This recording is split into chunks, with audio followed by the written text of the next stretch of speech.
Oh, Rob. Welcome to Joe Jackin with your man Robert Orr and my man TC. But let me give the proper introduction. I know every time you get on one of these platforms, you always put your commercial voice on. So you stop doing your commercial voice like you're on an interview or something like that. Let me tell you something. No, but we ain't gonna do it like this. From the south side of Chicago, Illinois, give it up for my main man, Mark Teets, TC Wash Senior.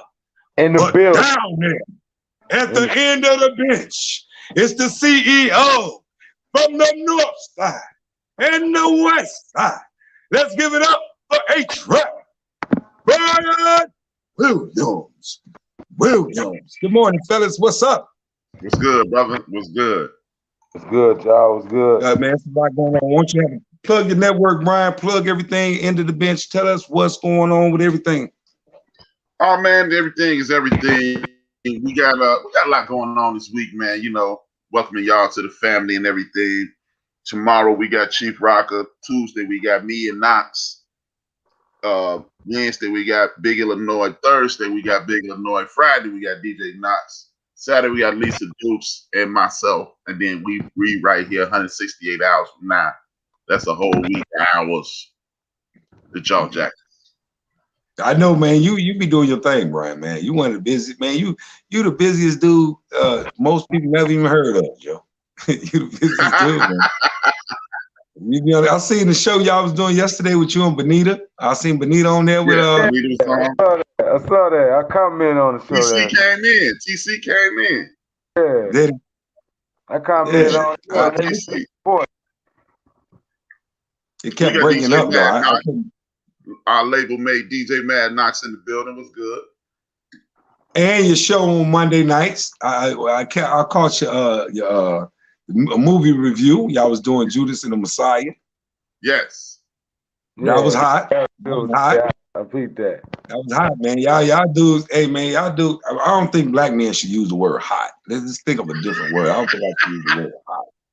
Hot sound like a young white teenage girl word. So, you know, that was dope, Joe. That was dope. So, TC, what's good, man? How you doing, man? Oh man, I'm all good, man. Long night down here in Florida, but I'm all good, man. I'm all good. Ready to get this show cracking. All right, just in case you didn't hear it at the beginning, this is the Built for This Network. Built for This Network. You know, and make sure you subscribe to that on the YouTube channel, Built for This Network, because what we do, man, hey, Brian doing so many fantastic things. We cannot sleep on, you know, the significance of what he's doing. So, you know, all of this type of stuff we talking about, it don't mean nothing if we don't stop, hit the like button, hit the share button, and hit the bell notifications. So to see the like button, it connects you with the algorithms. You know, they put you in the rhythm of algorithms. And then when you hit that notification bell, what that does is it notifies you every time something from Built for This Network comes on, and you'll get all of the content. So it's not just this show. It might be some different shows that might pique your interest or might pique somebody that you know interest. So don't neglect that fact of what we're trying to do, and our collaboration is men. Please don't neglect that fact. You got something on that, Brian? I mean, I think that's exactly what it's about, man. Like I said, you got DJ Mad Knox, our label mate. He in here right now. He co-owner. He, you know, me, him, and number one Chief Rock Jersey Brian. We outgrew our last situation, and we was like, hey, man, it's time for us to do our own thing. So we did it, and here we are, man. Now we've added you. We added my man Big Illinois. My man Joe from Houston. He used to do the sports show with me. He's considering doing something now. Benita wants to come on board, so we're just gonna continue to grow the network and continue until we, like, I just want to add content. I want to have conversations like yesterday. Actually, Monday is not a Built for This Network show. You have to subscribe. That's my man Ben from BS3. He also left the network that we were a part of, because again, it's time to grow. We all work in unison, though.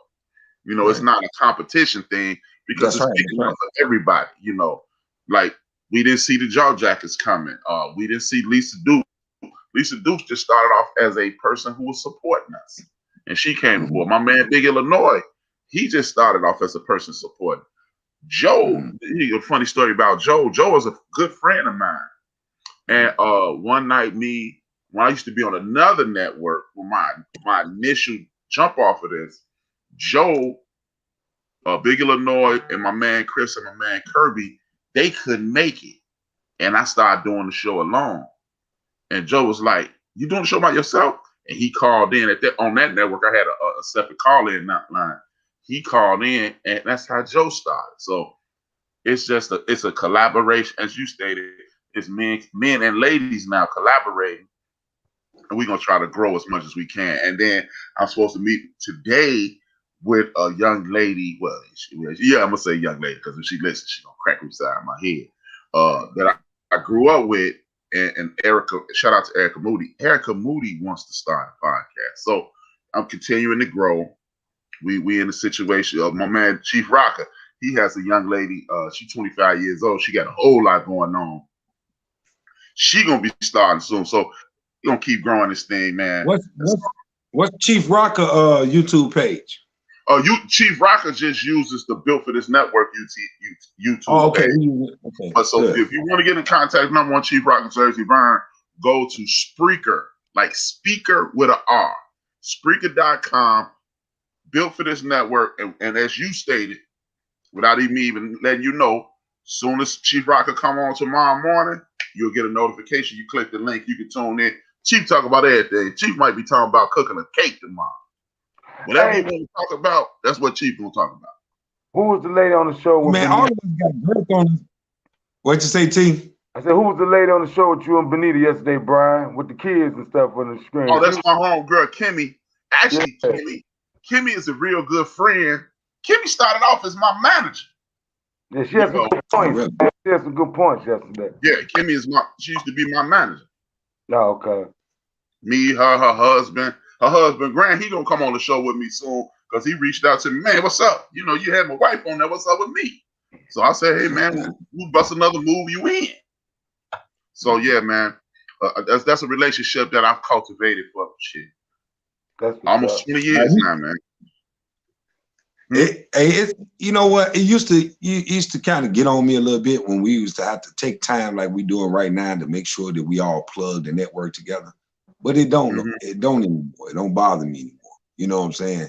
It used to be like, man, why we got to do all this, man? Why we got to tell people to, you know, chime in, jump in and support or whatever? But it don't bother me no more. It's just like different people be doing different things, and we just got to learn how to find the people that's on the same page as us. And then when you get people that's on the same page as us, you move with a faster momentum. That's how I look at it. Oh, yeah. I don't get caught up. You know, I don't get caught up with who ain't in the room. I just get caught up and make sure I put all my energy and support behind the people that's in the room. You know, so with that being said, we got a lot to talk about today, man. We're going to jump in right away. But we're going to start off with a comment that came from my man, HRap. You should tell everybody what HRap mean real quick. You know, I thought it was interesting, man. HRap is a pseudonym that I got from another guy. His name is Hubert Brown. He's a revolutionary civil rights activist. And he's currently incarcerated in federal penitentiary in Atlanta, Georgia, for a murder he did not commit because the dude stepped up in court about 8 months ago and said, and described the murder to a T and said, I did it. And he don't even know HRap Brown. But HRap Brown is like I said, he's a revolutionary. He was around with the chairman, Fred Hampton, Stokely Carmichael, who changed his name to Kwame Ture, Huey P. Newton, and that crew. He used to be part of the Student Nonviolent Committee, Coalition Committee. And he was very outspoken. And once I was talking my talk when I was younger, and the name is actually HRap Brown. And I was talking about pro-blackness, and my coach, shout out to my coach, Willie Green, he probably listening too.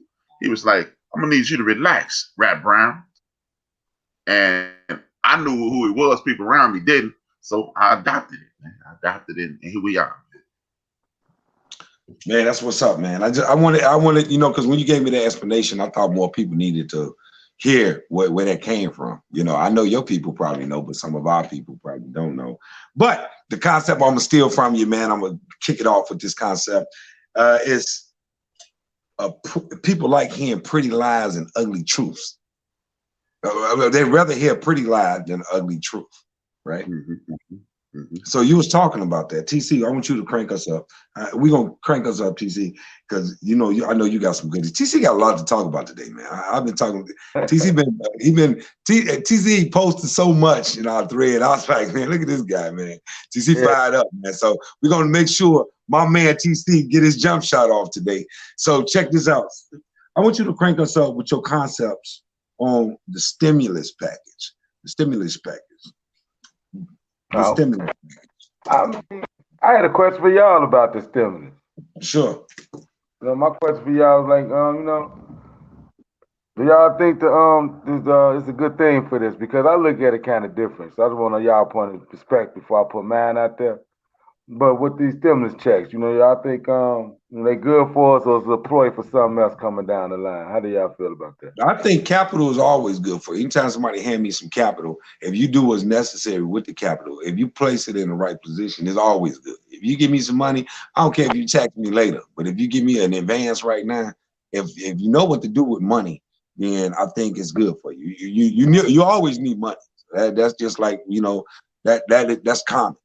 So. Right. Give me the money and let me figure out what to do with it. Every time, I'm talking about if you do it 1,000 times, give me the money 1,000 times until I learn. If you don't know, let me learn what to do with it. You never know what's going on in people's world. But one of the things that's important right now is really people figuring out how to get their portfolios together in the stock market. I really feel like our Black people need to be aggressive in the stock market. I know HRap could talk to that because he was shooting out some stocks to us the other day, and how stocks sustain him. So yes, give me the money. Let me figure out what to do with it. So let me get some dividends from it, and then I may be able to invest the dividends in another investment. So give me the money. That's how I feel about this. I agree. How about you, Brian? Okay, man. I'm with everything Rob said. Put an exclamation point on it. Now, what I would do is this. This is why I do the show on Tuesday, because what we do have to do is learn about money and learn how we're being watched. This is a capitalistic society, and we all plugged in. The man is listening to us right now, trying to figure out how to get us to move in a specific direction. It's this dude I know, I got familiar with him on Twitter, and that's why I encourage people to use Twitter, because you talk to real people. This ain't, I heard it from this guy, and I heard it from this guy. This dude named Drew McCaskill. You can follow him on, his name is Andrew McCaskill. I think he Drew McCaskill on Twitter. He's a crisis manager. He used to work for a company that watched us specifically. And according to Drew, if we stop spending money for one day, it'll throw off all their numbers. One day. And I want y'all to listen Tuesday because I got something on that. But yeah, we need the money, but we need to move with the money in different ways. See, now Walmart is full. Now the car lot is full because you done got your taxes on top of your damn stimulus. You done went out and bought a goddamn airplane. Now, if we don't be smart about it, then yeah, we need that bread, man. Everybody who get up and work for a living, I don't give a damn if you make $250,000 a year or if you make $200 a month. You need that stimulus. It's just we got to be smarter in the ways we move when we get money. We want to show it. Oh man, I got this new watch. And I shouldn't say that because I bought a new watch. But I ain't get it with the stimulus. I bought it with my money. It wouldn't have been nothing wrong if you bought it with the stimulus, as long as you did something good. We be spending money like they gonna keep giving us this stimulus, and we shouldn't be living like that. We should be living in the order of, you know what, they ain't gonna give us nothing else. Well, let's stack this and then keep on going to work. So, do we need it? Hell yeah, because we live in a capitalistic society that is driven by money. That's how we got our black asses over here. We were capital, we were collateral. So we need bread, but how you spend the bread you get is totally different. Speak on it, TC. Well, let me finish up by saying, let me say this though, T. Let me say this one time though, T. Like first, let me say this so I want to be clear. If you need the stimulus check, if you get a stimulus check, or if you get taxes, I'm trying to change my world from getting a tax return in a stimulus check. So I want to say, the question you asked, TC, was, how you feel about the stimulus. Well, it made me realize I shouldn't need a stimulus check. I don't want to need a stimulus check. I don't want to qualify, be one of the ones in the ranks of a stimulus check. That means you're on the other side of things. You understand what I'm saying? That means you're on the wrong side of the fence. Right. And I want to get off that side of the fence. That's all I'm saying. I just want to clarify that. That's a great point, Bob. Great point, Bob. I got my girl Low Key in the building. What's good? What's good, Low Key? How you doing, Low Key? I just had a little funny way of looking at it, just to bring it light. I was doing a little research, and they say that it's 31,140,337 black, non-Hispanic adults in the United States. And I took the $1.9 trillion they put out here to everybody like we don't deserve. To see this stimulus come out made me think about reparations. It made me think about if you could drop this money just like this for everybody, because, don't get me wrong, COVID is real and the situation is real. But what they did to us and the whole up, I feel, first of all, I want to know how you guys feel about reparations, but I'm looking at this money and divide that by 31 million people. That's a nice something for us as far as reparations. So I was just seeing them giving this money away like this, just prove they could do something for us. And I just want to know how y'all feel about that. Yeah, you saying, go ahead. No, I was asking when you going first. Go ahead. Who, me? Yeah. Oh no, I was just saying that first, when you say that reparations, of course we deserve reparations. There's no doubt. Deserve it. I won't talk on deserve it side. I'm just saying by seeing that they can just pull up 1.9 trillion. Put a whole system together to be able to dole out cash, is what you're saying. They able to dole out the cash. The cash is there in the way they think. Right. So the way they think, and the cash is there. Right. So that's why it made me wonder about that. That's what came to my mind, because the conversation was going for a minute, then it died down a lot. So I just want to know, seeing this, do y'all think, how y'all feel about that? Do you see, like, Brian, do you feel like seeing that they can just come up with this money like this, that they could have really did something for us, or do you believe that we shouldn't be looking for reparations?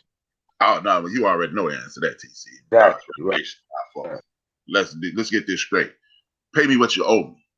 And I don't want to hear this bullshit about we don't know and you never know and all that. It miss me. I got 2 words for that. Miss me. But I don't even want to, TC, I don't even want this little piece of change they handing out, because that's what it is compared to what they owe us. This brother from Duke University and his sister, I think it might even be his wife, but I know it's a couple that wrote this book recently, about 6 months. I'll get you the title of the book about reparations. The brothers say they need to be starting off at about 90 trillion. So this little bullshit, 2 trillion that they just handed out, thanks, but no thanks. Don't tie in what you're giving everybody, what you're giving me. That's just like, that's how I feel. Right. This is how I feel, TC. If you hit the number and walk in the room with me, Rob, and 5 other people, you say, look, man, I just won $4 grand. Hit 500 for you, Rob. Hit 500 for you. Hit 500. When you get to me knowing you owe me 1,400, hit 500 for you, B. All right, thanks. Either you telling me don't tell me you paying me down on my 500 and you done handed out 500 to everybody else. Oh no, now I only owe you 800, Brian. No, motherfucker, you owe me $1,400 because you was giving out 500. So you still owe me everything you owe me. Don't no. Ain't no coupons with this one, homie. Ain't no coupons with this one. So that's all, Bob. Go ahead. That's all I was looking at. No, that's good. I mean, I agree with Brian. It's like I want us to dive into reparations in a deeper, it's kind of like at a later date. I think reparations is a broader conversation. you know, than just throwing it up there as a point. But I get your point where how it triggered you. How it triggered you to think a certain way. Like it makes sense because I thought of the same thing too. It was like, man, if y'all could come up with a policy and a stimulus plan, you know, with that amount of money, you know, say like Brian, you said on your show Tuesday, like anytime you start making, we say goofy, when you start saying money in goofy ways to describe $1 trillion, you was like, it's 200 billion. You know it's a lot of money when you describe what it is, and it sounds crazy. Like $1 trillion is 1,000 billions. Listen to how crazy that sounds. 1,000 billions. And when you get that's real money, when you got to say this is 1,000 of some shit that most people will never have. Right. $1,000 trillion. Listen to that. So, this is $1,000 billion. That's $1,000 billion. Right. That's crazy. Like, so that's you like, know they can, you know, like $11 million. Like what? so you know for a fact the governmental thinking in this society can afford to put a plan together that could be satisfying to those descendant of slaves, you know, to issue out a policy of reparations. We know that. Now, but what I want to talk about it in a certain sense. I want to talk about what consequences, and I think this is a question to everybody, what consequences should we be in position to issue out based on these injustices we see? What consequences can we literally issue some out? Because I don't want to keep having these conversations as men, and we ain't asking the question like, how do we punish them economically? What do we do specifically? You understand what I'm saying? Let's dive more into that before we get into some of the other things like stereotyping and, you know, some of the stuff that goes on with just walking in this society, period. But I want to start with the consequences right off the top of your head. Let's name some consequences that we think will have a direct impact that get their attention to say, hey, or whoever's in power, attention to say, hey, let's stop for a minute and pay attention to this. You going first, TC? No, you go ahead, man. You go ahead. Go ahead, bro. Well, again, this is something I'm talking about Tuesday, day after tomorrow. So if you're listening now, please tune in Tuesday, 5 p.m. But one of we live in capitalism, man. And the only way you hurt a capitalist is to remove your finances. When you remove the capital, it's a problem. Because I wrote on my Facebook page yesterday, ain't it strange that all of a sudden we got Lysol on the shelves again? And the big cans for damn near the same price. So where the hell the Lysol been? So were y'all holding that back from us, hoping we get sick and die? Because when you turn the Lysol can around, it say kills COVID. And I'm not kidding. It does. It's been saying that. It did. It's been saying that. Yeah. So I don't know what that means. So I'm not going to be on here with the, you know, with the Batman conspiracy theories and all that. You didn't ask that question. But when you remove capital from a capitalistic society, you gain control. You put the system in a bad situation because they gave us that $1,400 because I could tell where that conversation came from. That question came from with TC. Like, why you give my people this bullshit money knowing we gonna jack it off? Right, TC? Right. So how about what if one day, because all 45 to 50 million of us are not gonna not jack it off. That's an imaginary conversation. That's a joke. That's not gonna happen. Right. So if we all, let's just say 10 million of us say, I'm keeping my money. That's how you gain control. That's how you gain control. I'm on air, nigga. That's how you gain control.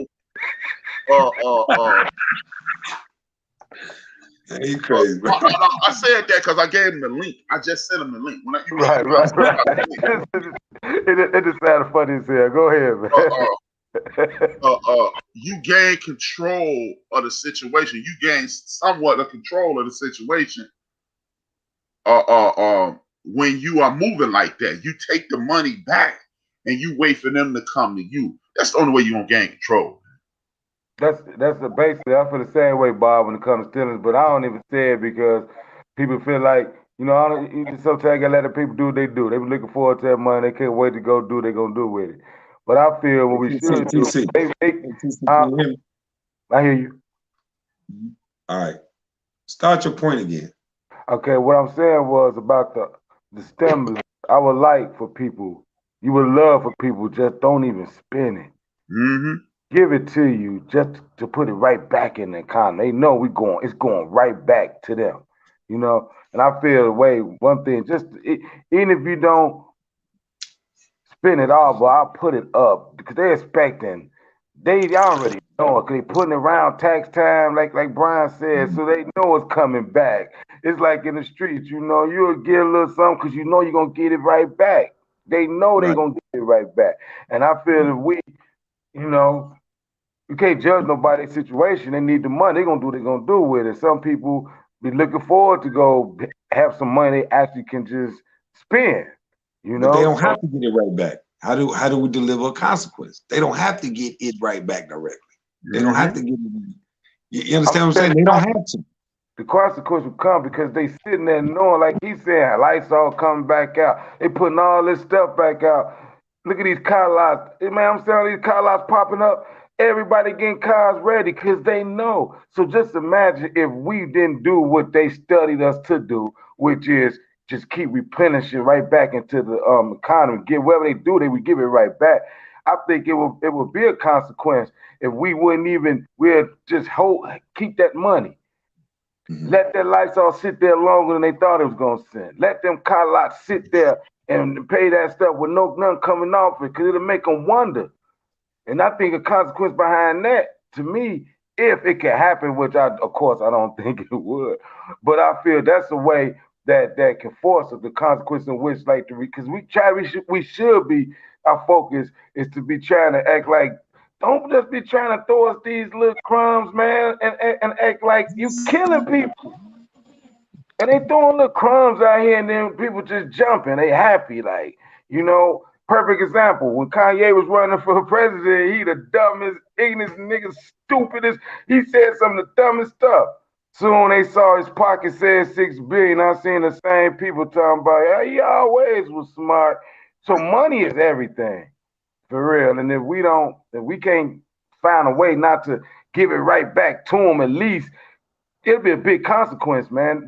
We at least have some kind of leverage for them to listen to us if we really want to say something. But all I hear is everybody. Yeah, I'm but just see, real. They looking forward to I spending know, that. I know. I just want to chime in on that. I want to chime in on like how naturally we talk about things, right? We talk about things so naturally that we saying things that give codes away. Like we'll say something, give a code away. We'll be like, okay, like what you just said, T. You said let's take our money and just don't even spend it. Let's sit on it. Well, what you gonna do? Go put it in the bank and you get what, 2% No, uh I'm not saying that at all. annual I'm interest? just real. No, I'm just saying this to say, like, I'm not attacking your point. So I No, just want to make sure. It's like a nerd moment. It's like a nerd moment of our boxed in thinking. Like we'll say something like that. Yeah, man, I'm just gonna hold my money. But we don't talk like, all right, I got something for you. You know what I'm saying? I'm gonna give me that money. I'm gonna show you how to make it grow. Like, are we committed to that? And what I'm trying I'm to saying do. that to say if we're in a capitalistic society, how how are we not committed to capital? How are we not committed to know how to make capital grow? Like, That how do ain't we win in a capitalistic society? Huh?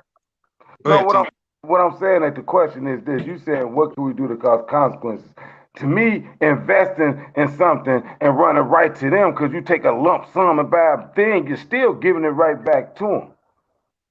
See, what I'm saying is like a mentality, a street mentality. I don't know if nobody else, but you keep something in the pillow. You keep something a little safe. You keep something to yourself. Make the money disappear. Is what I'm saying. I'm not saying because to me, the biggest game in the world is to everybody buy houses. To me, to own cribs, have to own them, understand the game. Because all you doing is keeping the. They want to pay the mortgages to keep the banks making money and make you think you own something. But in reality, you never own it because you always got to pay taxes on it. So you ain't gonna never own the house. The minute you stop paying, even if you pay your mortgage off, you still got to pay taxes every year. See what I'm saying? And all that do is goes to the common. Imagine we didn't fall for that gimmick and you did just rent. Imagine that. No, okay. Let me interrupt. Hey, TC. On the surface, I agree with your premise, but here's the thing: with a home, it's a means for generational wealth. And I talked about this a couple of weeks ago on my show. How it's this guy, and I'll give you the actual guy. His name Big U. He used to be a big time crip out of LA.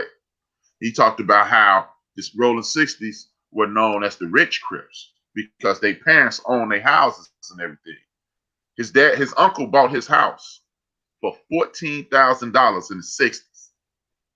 Big U just bought the same house back from them people for $500,000. The same house, because he said he wanted his family to always have his uncle house is what everybody flocked to. Every cookout was at his uncle house. Every birthday party was at his uncle house. So he wanted to keep that in his family. On the surface, you're right. But the house thing, because it appreciates, you take care of your house. See, that's how they trick, according to Big U, that's how they tricked a lot of people in South Central. The banks went in and had these people refinance their houses, and then said, we go, in 10 years, you're going to have to pay $15,000 1 month. The people not knowing that, then they get gained. Now, if you, one of the ways what I would say you and Rob is right on, if you put your money in a black-owned bank and get that same not juiced up refinance and keep your house in good condition, now your house $14,000 in 1970, it's worth worth $85,000 in 1980 and continue to grow. And then you pay $10,000, $11,000 on it to get the upgrades, new windows, keep your floors right, keep your doors right. Now it's going up and up and up. Now what you can do with that same house, go back to that black bank, little TC come along, he ain't no athlete, he just an academic, and you give him money to go to college. But then when he graduated from college, you would miss TC to retire to Florida or Arizona, and you say, look, TC, this yours, but you keep building on it. That's what they call generational wealth. Outside of that, that's the thing I disagree with on what you're saying. Okay, but let's just attack the generational wealth point right quick. Cause see, everybody got a reason to talk about how they feel. I'm just going on where it is. So the number one question I want to be debating: do you really ever own your house? Yeah. Huh? Yeah. So how? I just want to know what you mean by that. For example, just say the reason why I'm asking for you to get complete when I ask and get a question, so you give me the answer I was trying to understand. Because you still got to pay taxes every year, right? Mm-hmm. Every year. If you own it, that means it's yours, right? Mm-hmm. But if you don't pay them taxes, they can take it, right? They won't take it, they'll put a lien on it. Well, the point I'm making, you can lose your home for taxes even if it's paid off, right? Yeah, but the taxes have nothing. You paying taxes on your home ain't got nothing to do with your house. It has something to do with the street in front of your house being paved properly. It got something to do with the garbage man coming to pick up your garbage. It has something to do with keeping the community right. You are paying for the community to be right. You don't pay for that. If you don't pay to keep the street, can't you lose it after you paid it off, right? Yes. You can't lose it. Yeah. So let me ask you this. That's the point I'm making. That's the only point I'm making about the comments. When you don't pay for when you live in Chicago and you don't pay for registration and city sticker, can you lose your car? No, they get told. Yes, you can, because they're gonna put ticket after ticket after ticket. You can't lose it if you don't pay. No, let's make the real point now. If you don't get them sticker things, they'll give you a ticket, but they're not gonna come and repossess your car. But what they are gonna do is put a boot on your car, and the city gonna take your car. But I mean, you get a boot, you can't pay or whatever. That's because of I'm saying you can't. It's the same as taxes. That ain't the same, because it's like creating a violation in your car. Well, you ain't violating the home. I'm just saying, once paying your taxes is a violation of city code. Once you pay your car off, right? You paid it off. You still you got to do something now to lose it. You don't have to pay nothing else. You got insurance, but far as that car, that's your car, right? And your house is your house. You can sell it when you feel like it, but still paying. You're not paying for your house. You're paying for the upkeep of your community. You still paying. My question. Still paying for what, Brian? The upkeep of your community. You're paying for paved roads. You're paying for those lights on your street. You're paying for the school in your community. You're paying for that. That's what the taxes are for. So if you don't want to help with the community, we're going to take your shit. So you never. So the point I'm making, we was talking about economy. The reason why I'm making this point is you gonna always, it's set up that we gonna always pay into it, is what I was saying. So like when they tell you, you do know part of your rent is part of the taxes that man got to pay that you pay the rent to. But what the point I'm making though, you own, I think like let me say this though. Let me say this. Yeah, yeah, we're going too far because I think, well, in this regard, HRap, I agree with the simplistic, the core point of what TC is saying. He basically saying we are never, like we always got to do something in order to say we possess, say we own. We always got to still pay it too. We always got to pay. You're never gonna stop paying. You can pass that on to your family, but they still got to keep paying taxes. All that hard work, all that $400 million property you paid, you went out there prostituting and stuff like that, get that land. And if you don't pay that $500, you lose it forever. I think that's the point he makes. But that goes into the fact that the United States of America is a corporation, right? So in a corporation, why would you not leave a condition in place in a corporation way of thinking? Why would you not leave a condition in place in order to, regain access to something you can resell again, or you can make money off again? Right? Why would you not do that? Why would you not have a stipulation in place? It makes sense. Right? The game in it, but I just feel the game should be put out. It's a couple games that they put out to us. They put out that us, and it's like, to me, was one like the military. You know what I'm saying? You got boys in the hood, you got there ain't nowhere for no black man go in the military, yada. I mean, let's be real for a minute. There's nowhere to go if you're trying to be an officer. What's wrong with you going and trying to get them benefits for your family? It's better to stay in the hood than the block, that they saying. It's better to be doughboy, that they telling me. No, I don't think that's better. Now it don't make no sense to go in there if you really think you're gonna get promoted like certain other things. You got to be a certain way in the military to get that. We understand that. But what's wrong with telling our people? What's wrong with they tell us to pimp this and play that? Why they can't play that and come out of that with GI bills and benefits for their kids and if it's done right to have another way on life? Why that option get took from us? To me, that was game. I feel it should never be no option to tell us that we shouldn't do nothing that can help us and our family down the line. I don't feel we should ever, of course we know it's the white man's army and all that, but in that white man's arms, like this is the white man's world, I don't understand why they would tell us that. But to me, that was number one, another gimmick. And then like the houses thing, like at the owner houses, see how it go. It's like you pay the thing forever. Like, yeah, I'm just saying, like you said, the simple way. I ain't saying it's not a benefit in having one. I know. But it do feel like but the way you say it, like I'm gonna be honest with you, that's to a bigger problem. Because the way you keep saying it, you don't mean no harm the way you saying it, but you saying something real right now. You was like, they keep. The number one issue that make a they relevant is father.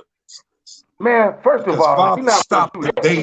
No, Bob, no. They is real. Somebody is a they real person. What I mean is this: they made the movie.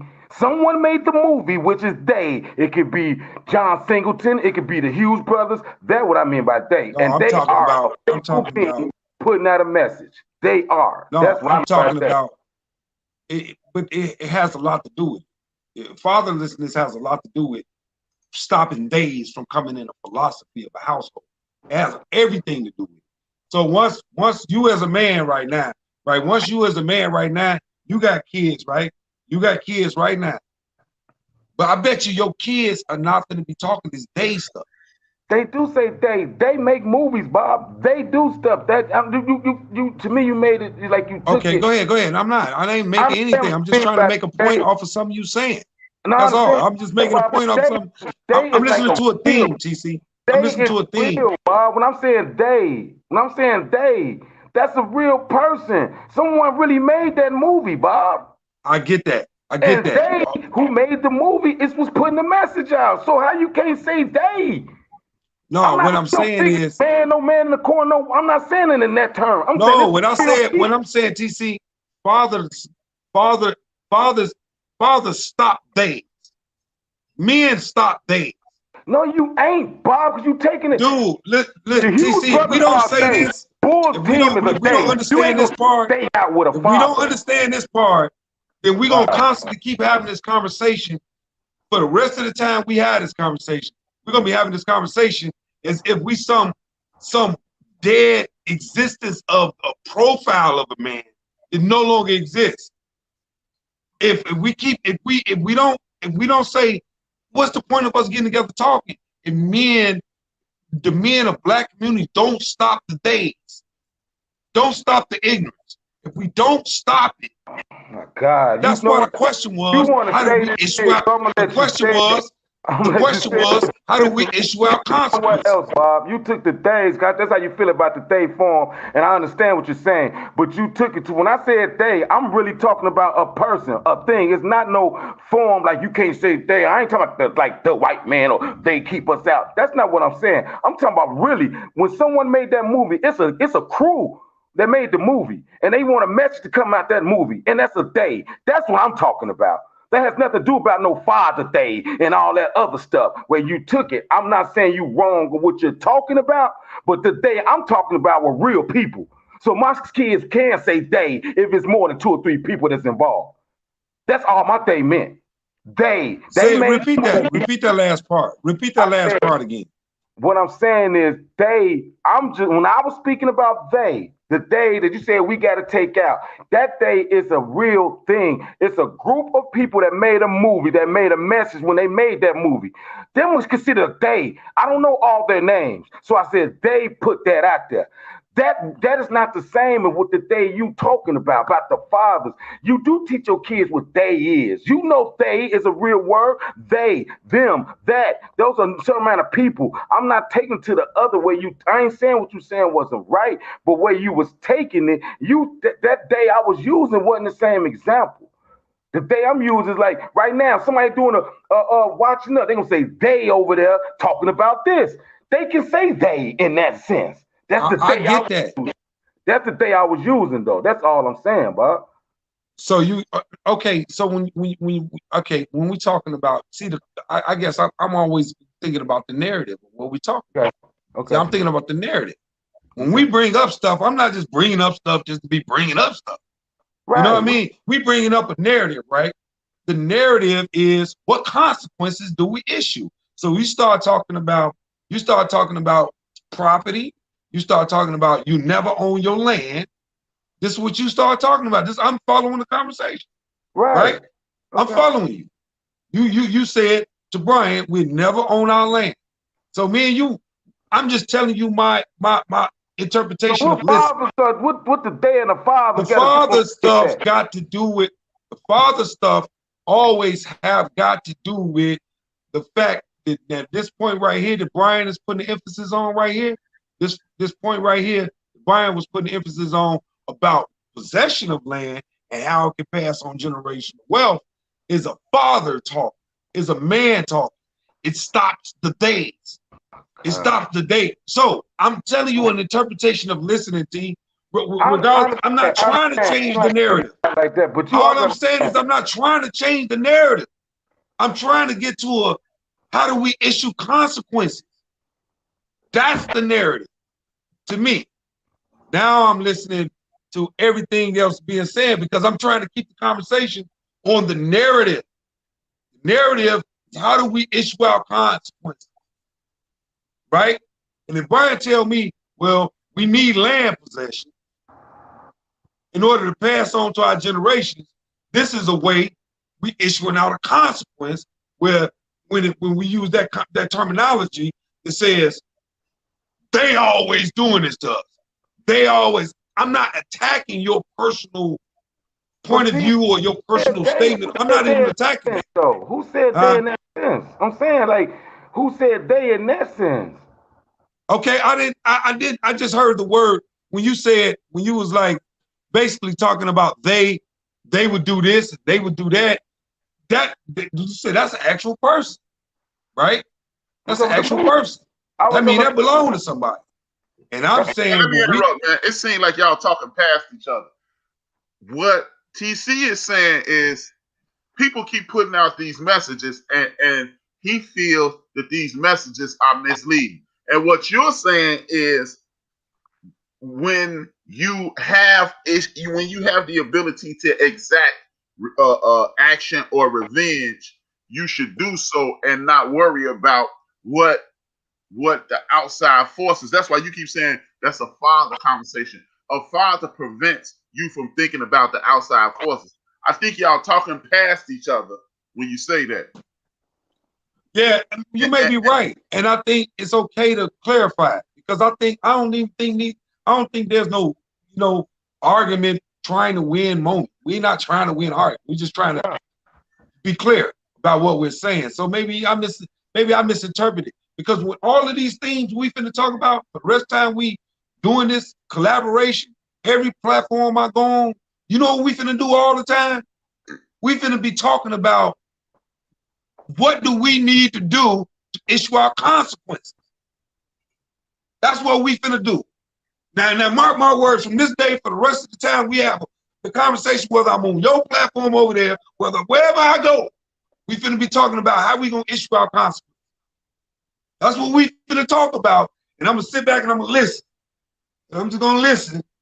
And the man in me don't wanna say something, but I might shut up that day, because all I know how to do is get the days out of it. No. First of all, we can't have you on this platform or your other platform ever not talk, because I know it's a joke. It's a joke, Brian. You know I ain't gonna. And then I want to salute Benita. I want to salute Sister Benita support. Now, my response to how you exact consequences is simply withdraw your money, spend money on things that you have to instead of the things that you always want to. Impulse spending is going to be the death of our community, because when you impulse spend, people can monitor that behavior, especially now. They monitor your behavior, and then they guide things towards you so you can continue to keep yourself in an impoverished state. You keep yourself in an impoverished state, then you never win, because you never build wealth. As you and TC both said, put that money in your pocket, sit on it, do whatever the hell you have to, and then you will put yourself in a financial position to whereas impulse spending is not a necessary. Impulse spending is a result of feeling bad and you trying to fill a void. So if you start saving your money and spend when you want to, people have less control over it, in my personal opinion. I got you. Hey, TC, I've lived and I learned, and I want to know my boy narrative. Let's take me back to your narrative so I won't miss something. Make sure I don't miss something. What you mean? My narrative about what? I said, no, I'm just saying, I just want to make sure I don't miss something, because, at the end of the day, what I'm saying, we talk a lot, we've been friends a lot. Sometimes, we can say things based on our exposure, based on our understanding as men, that we could really, we could miss. And, I just always want you to, to know, or any other men I'm talking to know, that I ain't in love with the sound of my own voice, and I ain't just trying to win an argument, win a debate, point of view, or whatever. So in other words, there might be something that, people say that you need to really get clarity on. I just want to make sure that, the reason of your observation is like, you get clarity on where were you going with it. You might have not got to it yet. No, it's like, we just put it short, because we gotta understand, like, when men in the room, you say men in the room, you also know it's always like we got 3 different men in the room. Right? We got 3 different people, 3 different understandings. We try to come to show. I ain't gonna argue, we're gonna have their point of view. That's how it go. My point of view against stuff, right, is quit playing with like my daughters, my family. I don't play with them no more, which means I tell them what they really. I can't make them. You can. It's one thing to tell your son he can be whatever you want to be, as long as you do what you got to do and go do what you right, and you make. That's good to tell him, but you also better tell him about that motherfucking police officer out there. You better also tell them that you don't have control over everything. You gotta learn how to. I teach my daughters now. My phrase is you gotta learn how to act accordingly. See, you gotta know when it's time to say, "Hold on, this one of them dudes. Calm down." You gotta. To me, I prepare them for what it is. I will tell my kids about the military, what they said, and boys in the hood. Cause I know people that been in the military, and there's some advantages in there to get in and get out. It's some advantages that can help of what you're trying to do when it's all said and done, raise a family. So I ain't saying that's an option for everybody, but to put out there like no, there's nowhere for a black man. I mean, to me, it's just another way to justify them doing what they're doing to us. Because there's other things you're supposed to tell your kids. You're supposed to tell your kids, I feel as a man, you're supposed to let them know what it really is out here. And it is some things that we all speak on our experiences when we talk to our kids. And there's some things out here that you could be right in every step. You could be driving, hand right, and still can turn it to something. So I feel you gotta let them know everything. You gotta let them know Daddy done had these house. Daddy understand the game in the house. Now, I'm too literal. When you get that, I'm a literal thinker. I go off. I talk literally, and it's like I always thought I will own it, and kind of find out. We got it. You pay your rent, pay your tax, but it's never. You gotta get mineral rights to even dig so far in your own backyard. We don't even own mineral rights when we buy houses in certain areas. You can't just go dig. You could buy your house in your backyard and can't even dig a well. You can't just dig in your yard. So there's a lot of stuff about homes that we should let people know about. And that's all I'm saying. Let's tell the truth about it. You got to get permission to do certain things in a home, depending on where you live in that, depending on the community, depending on all that. And that's your land, allegedly. But they don't talk about mineral rights. You don't have the mineral rights on your land. So it's a lot of things I feel I just tell my kids because it's experience I understand now. But I think it should be told to the masses too. That's all. Right. So my question to that, the man, should you have those rights? Should you, if you purchase land, should you have those rights? I mean, I don't know what they. Right. I think if it's on your land, it's yours. Yeah. Right. If it's yours. So here's my point is those are the things we should fight for or making sure are solidified. That's my point. Like it's not enough. I asked about that already because I wanted the in-ground pool in my backyard. Right. No, I get it. I get that point. All I'm saying is, go ahead, T. They told me why not. That's all. They told me why not. No, all I'm saying is, those cannot be talk points for us ever again. We can't just bring up things as a talk point. It's like it got to be like, yeah, they're gonna tell me I couldn't have no meal right in my backyard. Now I got them. It got to be like the follow through. That's what I mean by like that's what stops. That's what issues out the positioning to issue out consequences. But if everything. No, go ahead.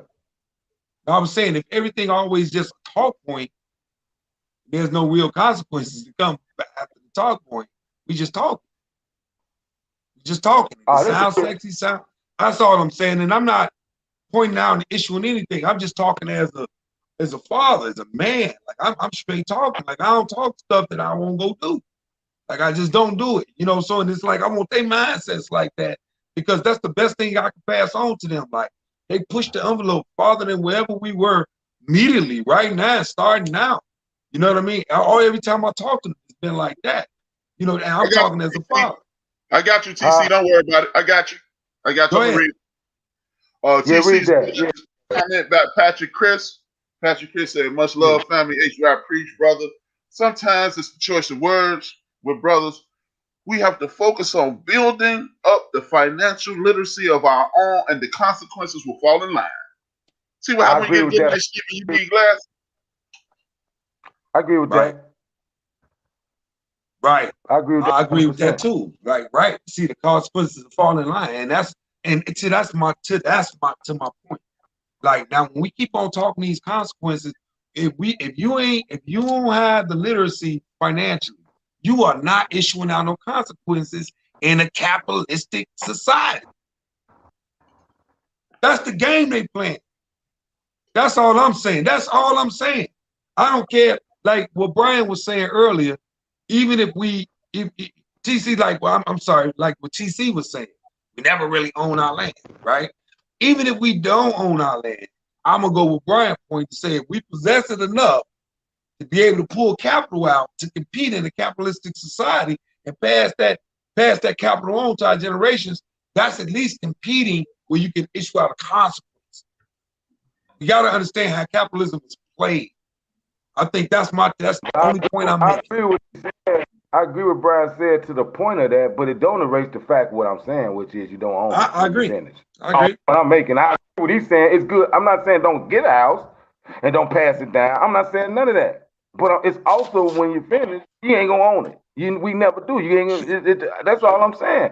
I'm not saying you can't take it and flip it and use it to advantage for yourself.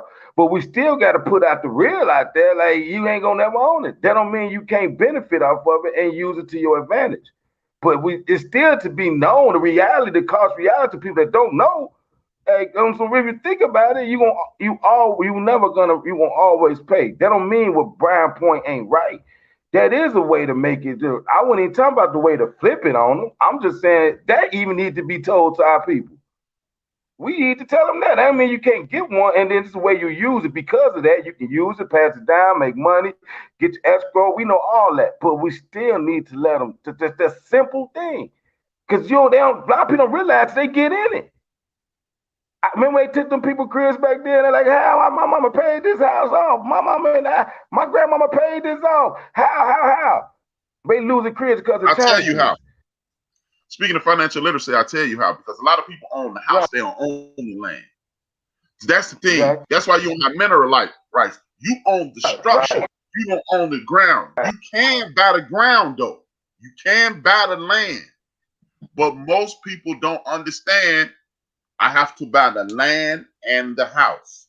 Most people are just paying for the structure. So if you pay for the ground that the house sitting on, then you can avoid eminent domain. If anybody doubted me, come over here by my house. In the midst of all this United Center madness, is 3 or 4 churches that's sitting there. They enforce eminent domain all around. Besides these 3 churches, I think it's 2. It's 2. Both of them are on. One of them are on Adams. The other one is on Washington. And they owned the land, so they couldn't enforce eminent domain. When they enforced, they did it. I know what you talk. I don't even know where you talk. I don't know where you grew up at, TC. But I'm assuming you're talking about over there by the White Sox Park when they took all those people's houses when they built the new stadium. I'm talking about the hoods. I mean, we grew up on the hundreds. Okay. On 100. I'm talking about that's how they are able to. It was everywhere. That's how they are able to enforce what is called eminent domain, because you own that building. We own the ground it's set on. So what you can do, and if that's your situation that you listen right now, you can go down to the county and find out, go to what is called a land bank and buy that land that your house is sitting on, and you can you too could either avoid eminent domain, or when they come to get your joint, you can say, well, I own the land and the house. That look 45,000, 60,000 that you're giving everybody else on the block. You hold on to that, because I'm gonna need 300 for mine. But again, that goes back to what Patrick Chris said in regards to being financially literate. That's true. And I think that's the bigger point, because we playing 2 different type of games with these other races. We ain't even playing the same game they play. We ain't even. That's the point I'm making. You know, like, because we talking about right now. We talking about TC. The only reason I guess TC, I'll be fair enough to say they is a trigger word for me. You know, they. I see. I know that shit. I know that. Right. I'll be honest, right? It's a trigger word because they, when you say they, it got a conspiracy, but it ain't no conspiracy. Right. We know it ain't a conspiracy, right? That's where you was going, right? I ain't talking about. I'm talking You about know the it ain't Hughes no brothers, man. conspiracy thing. No, we gonna call it out. But because we already know it, we ain't gotta call it out. We gotta defend it, right? So how do we defend it? We gotta defend it with a real language. That language come from men. Don't come from our wives. It come from our men. That's my point. That's got to come from our men, and we got to be straight, clear, talking clear to each other, looking back and forth. Now, here's my point. This is a land game. The Mexican men, Chinese men, northern men in this world gonna give a damn about your history as a slave. They ain't gonna care because they looking for leverage. They looking for leverage for their own. They're not gonna care. That's what we getting in our society. When I say fatherlessness has to do with who I'm directing. I'm looking at the root of the problem, the root of the evolution of what's occurring in America. This is the root. Fatherlessness in the Black community is beginning to go. We evolving as a society, and that fatherlessness in our community is going to conquer and solidify us as third and fourth class citizens. Because the other men in them races, they don't want to hear your story. The compassion is definitely not in the heart of a Mexican man trying to provide for his family. The compassion for your story is definitely not in the Chinese man who getting the benefits of eminent domain, whatever land that they got. It definitely is not. We missing it to me. We missing the real point. I'm not arguing with my brothers. I'm not arguing with none of y'all. I'm giving my, like you say, quote unquote opinion. Right. This is my opinion.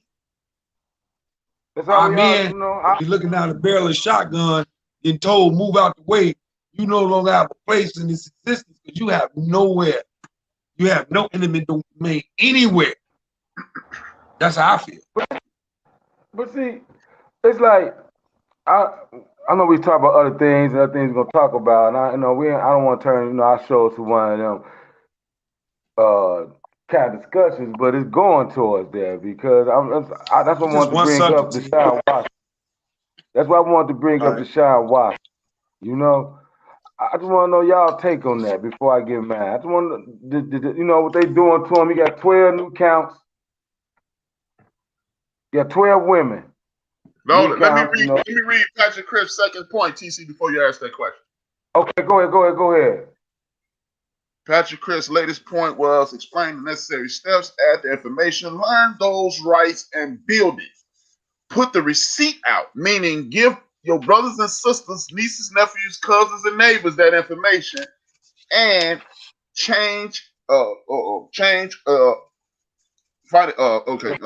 put the receipt out. Financial change is the only change. Hey, Brian, it's the first change. Repeat always that. Create. Brian, repeat that. What part you want me to repeat? I'll repeat it all. Explain it. You was breaking up a little bit, Brian. Excuse me? You was breaking up. Oh, okay. It says, go ahead, Brian. Explain the necessary steps, add the information, learn those rights, and build on it. Put the receipts out. Financial change is the only change that creates change. You always pay taxes.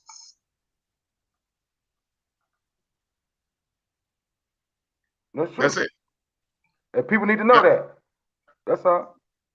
All right, TC, go ahead, take off. So I was just saying while we're speaking on the problems with the men, that just made me think about Deshaun Watson, what's going on with him. And I mean, that's not about the sports side of it, but it's attorney. The attorney that's coming out, the female's representative, his name is Tony Busby.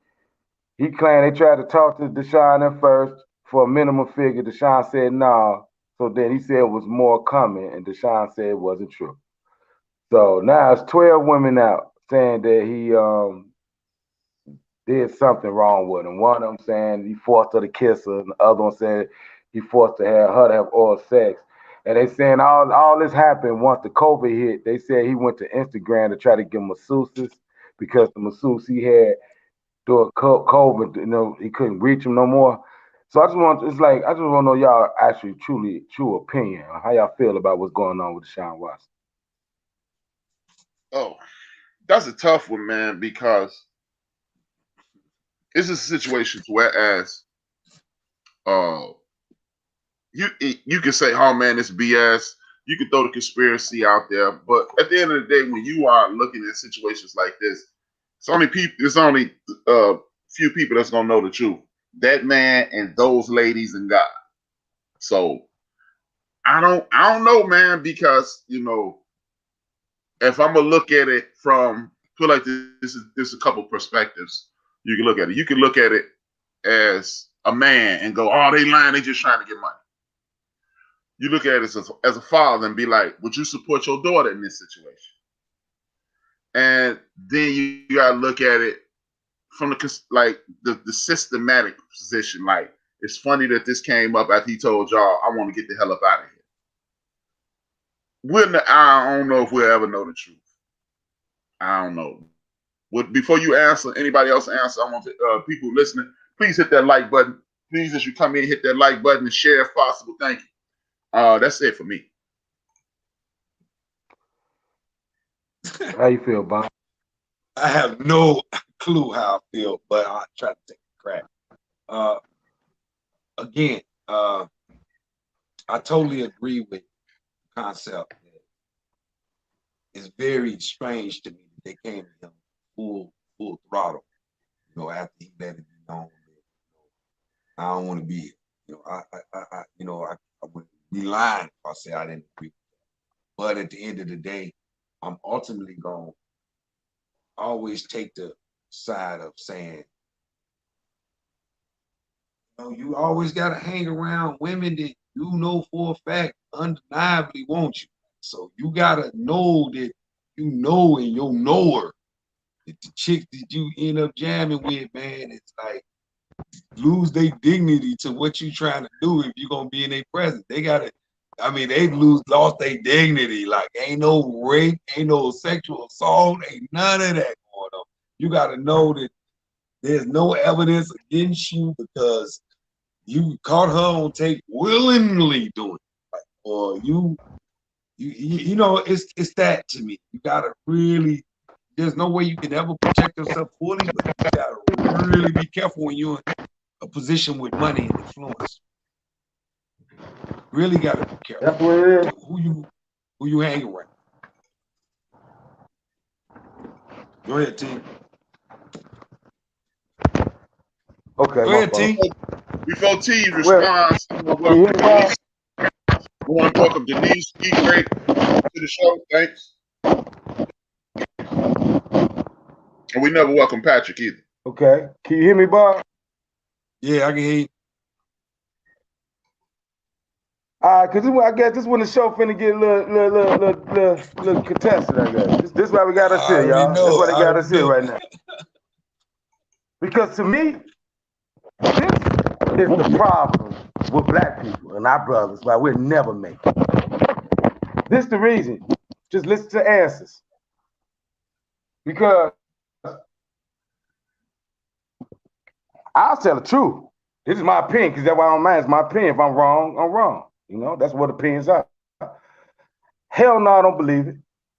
And I know everybody got, this the world right now. You can't be victim shaming. That's the name of it. And I'm not victim shaming no.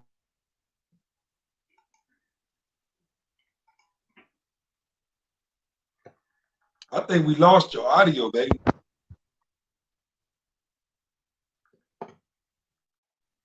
I think we lost your audio. All right, there we go. There we go, Bob. There you go. You got me, Bob?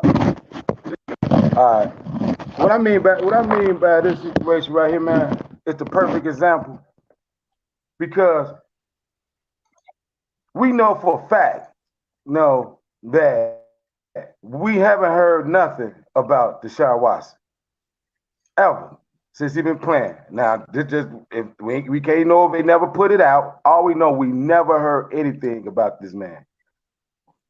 The minute this man finna lead his team, they get Tyrod Taylor.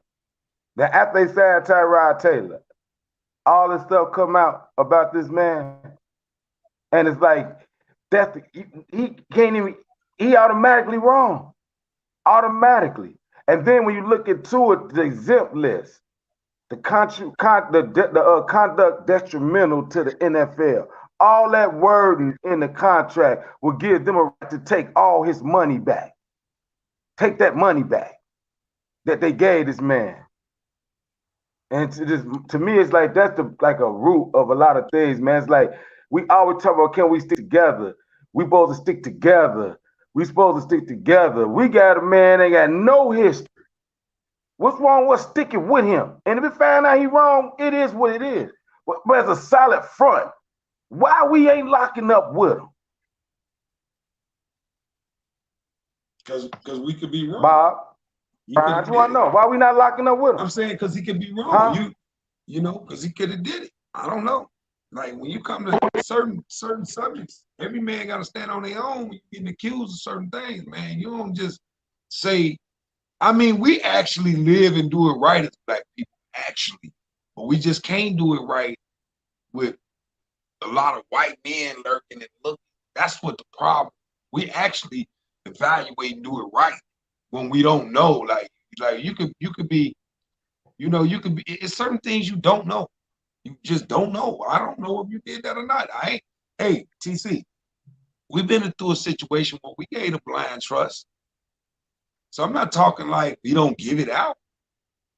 That ain't real. We give out blind trust. We give out blind faith with our emotions and commitment. That's the point I'm making. That's the point I'm making. So right. If you look at the microcosm, we was a outlander. We was the odds of those situations. What me and you did, we was. But okay. I said, wasn't we the odds? Wasn't we the odd men out? We the only ones believed them, right? Yeah. Look at this. Read that, Brian. I'll let you read. Read this. Whoever. The Houston police never stated that they had. The Houston police never stated they never received any reports on this matter until now. So the point I'm making. What's wrong with being wrong? So okay. What's wrong? Let me understand what you're saying. Help me understand what you're saying. Okay. Help me understand what you're saying. This is what I'm saying. How is it being non-supportive to say you don't know? No. I'm gonna tell you what I feel. That everybody different. Now me and Bob know assert about each other because we was in a situation like this. Mm-hmm. Bob is Bob to me. I'm not. Ain't no such thing. Now I know everybody do that. Don't get me wrong, and I'm not knocking nobody for their perspective. But I don't. It's not a Well, I don't know. You know, Bob might would molest his son. No, I'm not even. It's certain things that I will stand up, and if I'm wrong, I take it because of what you actually exhibited, what you really have done. That don't mean I'm right. You could have been the best friend around me, Bob, and then behind closed doors, you could be worse than the priests in school. That ain't the point. What have you showed me? What's the facts showed me about Bob? We don't know everything about nobody, but what do we do know? We do know nothing ever came out about this man. No. We don't know anything about Deshaun Watson. Deshaun Watson ain't one of my damn friends. Now, if you tell me Patrick Chris, if you tell me Anthony Lansdowne, then I got you. So all I know about Deshaun Watson is he a badass football player. He a bad motherfucker.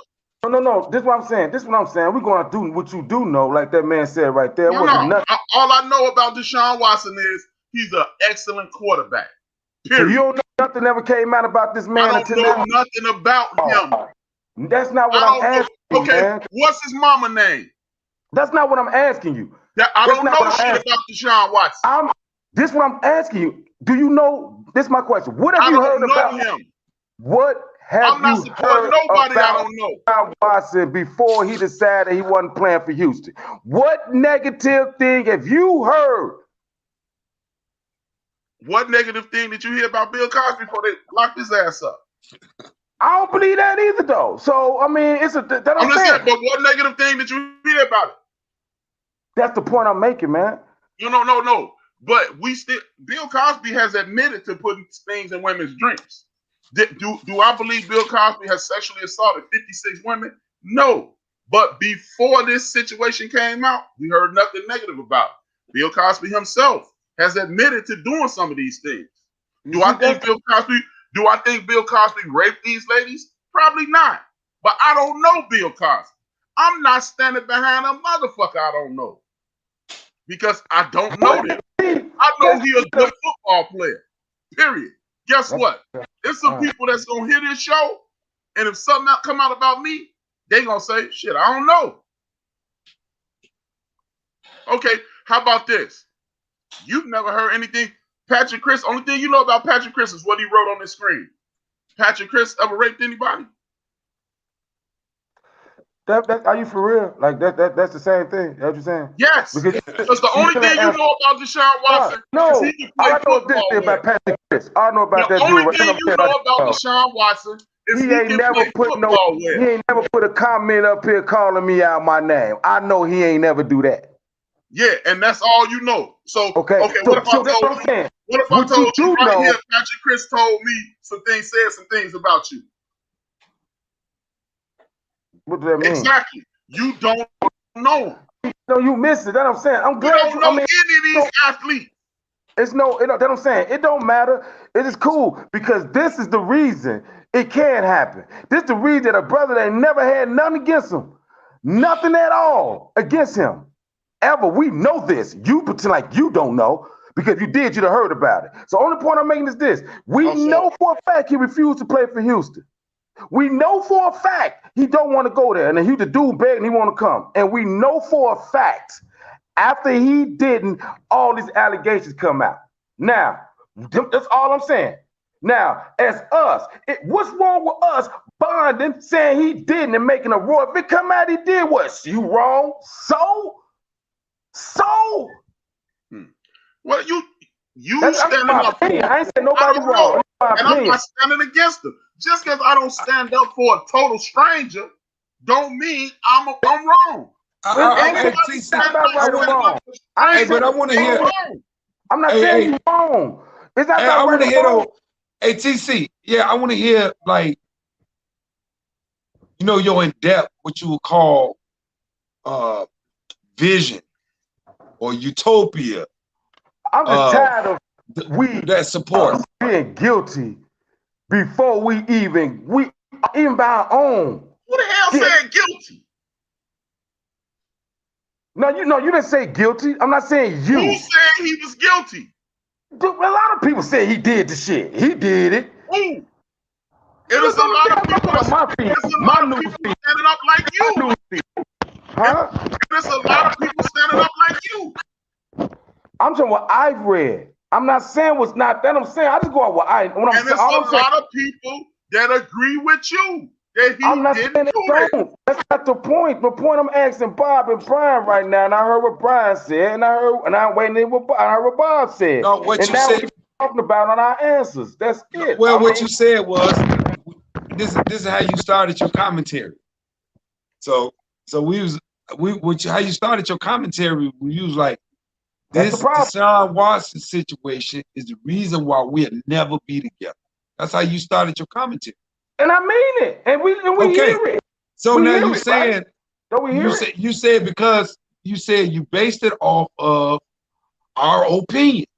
Because we gave our opinions before you gave yours. Right? Okay. Am I right or wrong? Am I following the conversation or not? Yeah, you're right. Come on, hear what you're saying. Okay. And all I'm saying is this is the response is based off of when Brian just asked you who said it, who said he was guilty. Nobody said he was guilty. I didn't say we didn't know. And you saying it's a lack of support. Well, okay, let's clarify. Let's get it real clarified. It's not getting crossed. This is what I'm saying. Why is it it's a doubt for him? I understand we don't know him around nowhere. But why is it when we get, it's like, why is it? It's that easy. It's that easy to destroy somebody. If he found that he didn't do it, it's still gonna be you didn't know. It's why is it so hard for us just to like he said, like Brian said, I don't know that nigga, that ain't my friend. I don't know what he did or not, right? And that's fair. But my question is, if we don't know what he didn't do, but we do know this man ain't never had nothing against him. The man ain't even nothing. And we just, well, we don't know. It goes just like that. Well, he could have. I'm going to stay out of that because I don't want to be wrong. Like, what the hell? That makes it easy to go get us. That's a good, I mean, you said to make it easy to go get us because overall we don't really have the support necessary to give us the benefit of the doubt. We don't have the benefit of the doubt support. Look how they do it, Bob. Let's go exactly what really happened. They tested Bill Cosby first on us. They threw it out there to see the reaction. We ain't support him. Once they realized we're putting Pop away, even though girl signed a statement, the one that got him locked up now, let's go off with the fact, the one that got him in trouble, the one he found guilty for, already done paid money and signed stuff before. It was in documents. And he still went to jail. Nobody ain't gonna say how that happens. You say after shit ain't gonna be in court, how you still go to jail? We don't even look at it like that. Well, he done took a pic.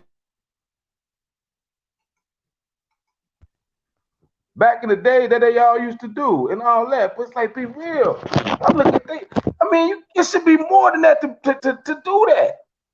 It should be some kind of fight, like, hold the fuck up. No, you ain't. It's like, hold on. Why? It's like, well, hey, they said he put a pill before. He said it, but man, come on, I done gave one to smoke weed with me before. He probably when he probably went with her. How he get turned to what he got charged with? And it's like, well, hey, like, Deshaun, I don't know, ain't no telling what Deshaun was. He's a good football player, but I don't know him. Like, damn, what he did?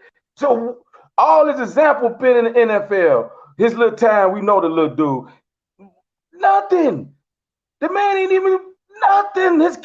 Nothing puts that on him. But we do know how all the stuff come from. So I don't understand what's standing up. Like, I'm not saying he go to jail, but I don't understand what a solidarity, like, outcry, like, hell no. And then if it come out he did it, what's wrong with that? We took the stand for us. We could have been wrong, Bob. Well, we knew him. Let me interject.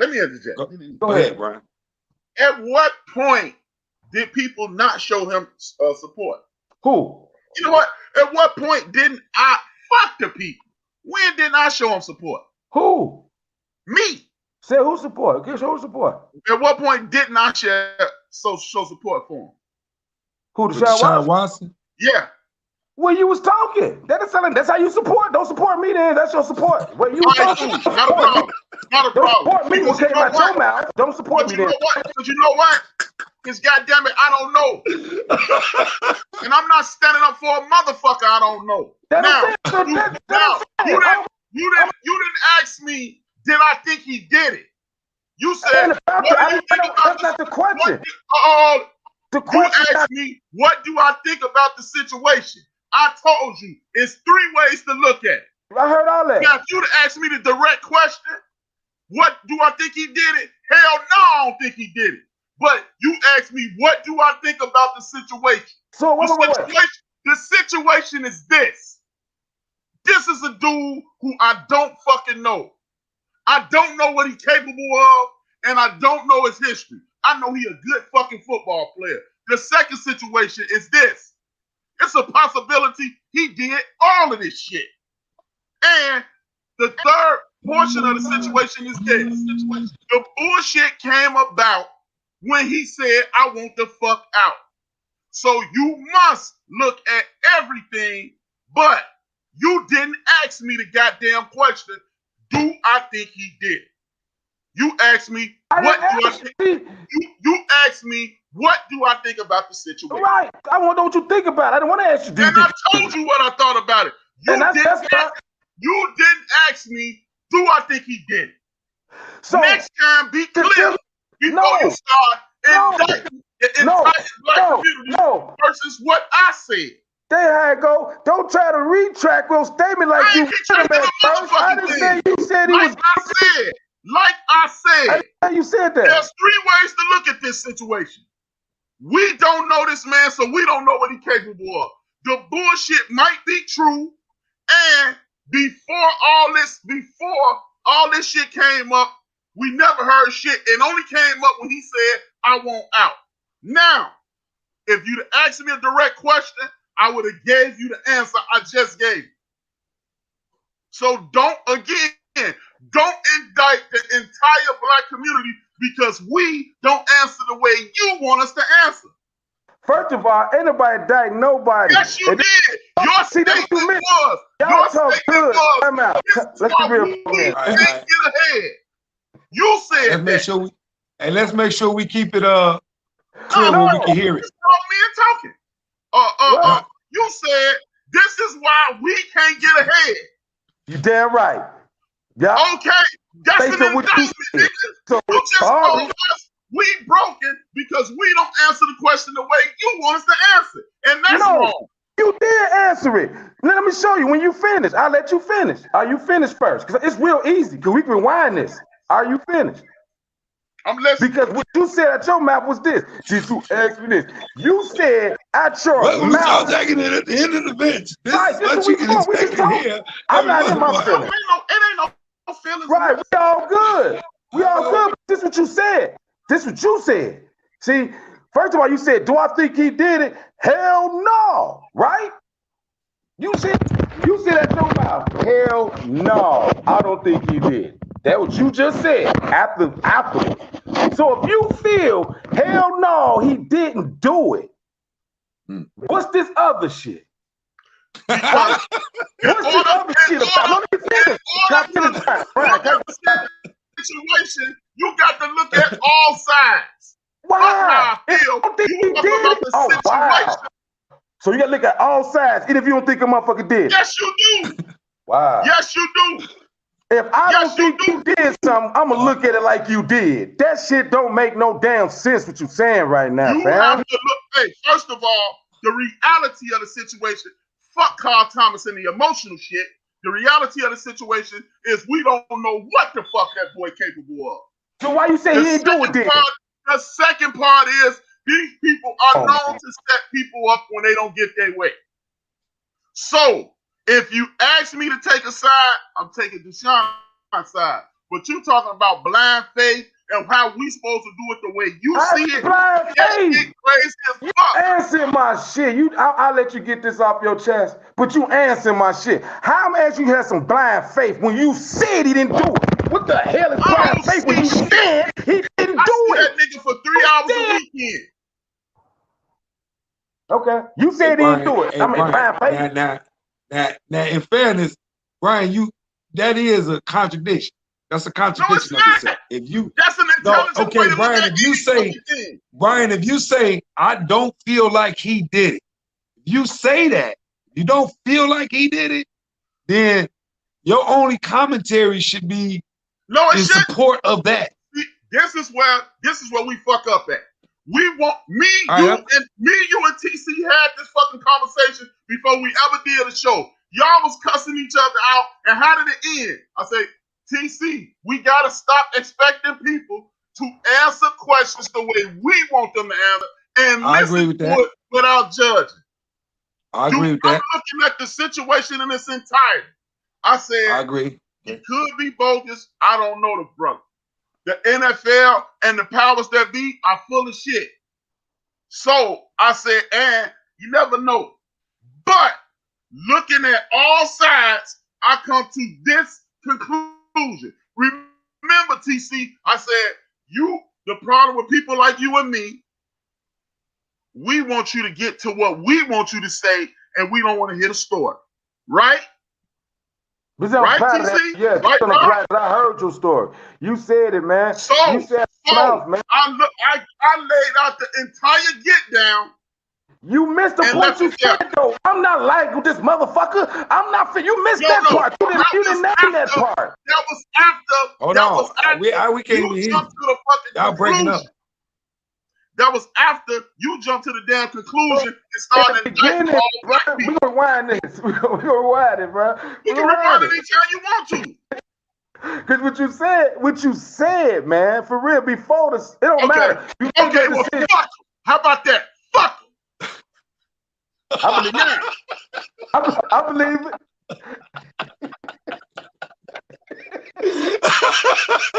Now, that's why I'm standing on. Because you trying to mix up two portions of the conversation. So if you think that's what I think, fuck. No, because you know what? That's what he thinking about my black ass this morning. Hey, man, look. Hey, check this out. That's hilarious, man. Hey, you know what, though? You know what I love about this, man? Hey, man, hey, where is this, man? Where can you find this at, man? They need to sign us up right now, man. Oh, man. We are not a show. Like Brian always say, we are not a show. This is a podcast. You did not miss this. If you want to chime in at the end of the day, it's very important what we're talking about. I love it. At the end of the day, you got to look at the perception. And me and TC still, one second, Rob. Me and TC still 100. We ain't mad at each other. So if you watch it, think we mad? No. Hell no. No. No. When men talk, you gotta explain nothing, Brian. We already know. Brian, all I'm saying is, me and TC know we. Oh well, hey, right. the only point is, here's the real deal, Brian. You are doing extraordinarily fantastic things, collaborating with our black men and black women to get these conversations going. You created a network that's going on. You understand what I'm saying? TC is one of the most analytically brilliant minds of all time that I've ever met in life, right? And we get together and we have these conversations, and the way a person may be viewing a point as men is different. Me and TC the same way, me and Brian gonna be the same way. It's different. And if we don't understand how to give evidence and footage on what that looked like in its most organic way, and I commend TC and I commend Brian, and I pat myself on the back for taking the challenge of putting a platform like this together. This ain't no easy platform to put together and walk away as men with our Adam's apple fully intact, you know what I'm saying, without smacking the hell out of somebody like we usually would respond in that way. And we just saying, you know what, I listen to you enough to respect you behind the scenes to know we can go ahead and get at it, but we still gonna be men at the end of the day. Because they don't understand what type of army we really got when we form it. They don't understand what we're like as black men and black kings, to really talk. They don't know what it's like. And I appreciate y'all for having what it takes to expose a part of ourselves on a platform like this. Because at the end of the day, we got to run a risk of losing the way somebody see our perception, our energy and our anger rising. You know what I mean? Or our point across. I ain't gonna even call it anger, because I don't think we're not angry. It's our point across. It's right, we getting our point across. We grew up, and that looked like something to us, and we know what it looked like. That's why we can talk and vibe on it. We know what it looked like. What it's all said done, man. We grew up in the city. We grew up. We loud talk. We talk to each other. We have that's to me. I don't take it no other way. And I know, like you said, we Brian behind the closed scenes. I already know me and Brian was gonna have our situation. We talk different. We have different opinions. But whoever listening, man, I respect that, brother. That's like big bro to us. So they never know. Mad. Right. It's gonna happen again. It's gonna happen a bunch more times. This we do. Everybody like have it. Hey, He ain't. To me, it's just this was what a good podcast is. We ain't all supposed to be up here. Everybody had the same opinion, and everybody no, it's gonna be some different opinions. And just because I feel my way, or Brad feel this way, or Bob feel this way, or whoever in the world feel their way, and if you don't agree with it, we still can stand and have a conversation and talk about what we don't agree with. Everybody want to talk to people that's in the same agreement with them. I don't mind talking when I know I'm not the popular topic. What I'm saying is not the popular thing right now. We still should be able to have a talk, and that's all this is to me. That's why I love it. That's why I love doing this, because you people need to see that men get loud when they talk to each other. Kobe Bryant ain't shit, nigga. Jordan better know that we do. But that don't mean it get lost in translation. Now he mad at me. Oh, that to me, that's not a man. It's something. It's self-esteem. If a man get loud and you feel he mad, it's like I'm used to men barking. Shit, men bark. Hey, just because you get loud and bark, I'm not gonna tuck my tail. I'm gonna bark too. Now we got two men. Okay, we calm it down. Get back to the point. Nothing personal, but those moments gonna happen when you got three men in the building, and we all got our own mindsets, our own ways of looking at things. We trying to put together in one, everybody can see. Because it's better have it gonna be disagreements amongst each other. Same motive. We got the same motive. And TC wrong. As usual. I be wrong till you rewind this motherfucker. We rewind this motherfucker. Put down in the comments who was right. I know what I said. Was TC wrong or was Brian wrong on the comment that they was making about here's the question. Did Brian jump on both sides of the candle? He asked me about the situation. He didn't ask me about support the brother. Did he support the brother? I know Brian got more, this Brian the man, it was in the bench. So right now I might got one person with me like 20 bullshit. 20 against me, but y'all know. Y'all tell Brian on his personal time, like he said. Tell his ass the truth. Tell Brian the truth. People love. Hey, if I'm wrong, my homies love telling me I'm wrong. It's some hard. Hey, when we end this, know what I'm saying? If I'm wrong, tell you what, TC, you ain't wrong. I will concede this. I wasn't clear enough. And I will say you weren't wrong though. Where you feel? No. If I didn't show the brother the support, I will concede maybe I wasn't clear enough. Okay, let me retract everything and say this. When you're looking at this situation, you have to look at it from all sides. You have to look at it from the perspective of the young brother. You got to look at it from the perspective of the ladies. And you also have to look at the fact that what's the boy name? The Houston, Texas are run by people who their father already called us inmates in the asylum. Exactly. Now, when push comes to shove, I'm rolling black. I'm betting on black. But that does not prevent me from looking at, hey, bro, you've been the motherfucking choir boy the whole get down. These ladies, you got to support the sisters. I'm assuming they sisters. But we also know if you put enough money in front of some people's face, they'll tell you that the Easter Bunny is real. Right. So, with that being said, I'm rolling with young blood. But as an intelligent person, I got to look at everything. Like I said, you asked us about I took it as, how do you see this situation? That's why I gave all points in the situation. Okay. I didn't think you were asking me, do I support Deshaun Watson? I wasn't. It's just it's like the only thing missing. First of all, come on, bro. I know damn well you ran with when it was push kind of shove. Like, come on. Right. I already know that. But what came up was like what you were saying in the beginning. We first said, like, I don't know this, like that mentality. No, see, that's the part where I got a problem with you, TC. Okay. I said that after you responded to what I said. I said, I don't know this thing. Okay. I said that's fair. That's the confusing part. I made that statement later. So to tie it up in a bow, I'm gonna say I wasn't clear enough. And I wasn't attacking nothing. You're right. No, I didn't take it as an attack. I was saying it was kind of like the trigger thing with Rob with Dave. Yeah, I see. I didn't like y'all got on me you today, man. Goddamn, sorry, y'all. No. I didn't like that you indicted the community on what I said, because by and large, black people stood behind OJ Black ass. By and large, black people stood behind R. Kelly. By and large, black people stood behind young brother Deshaun. We do support, but what I see a lot is this.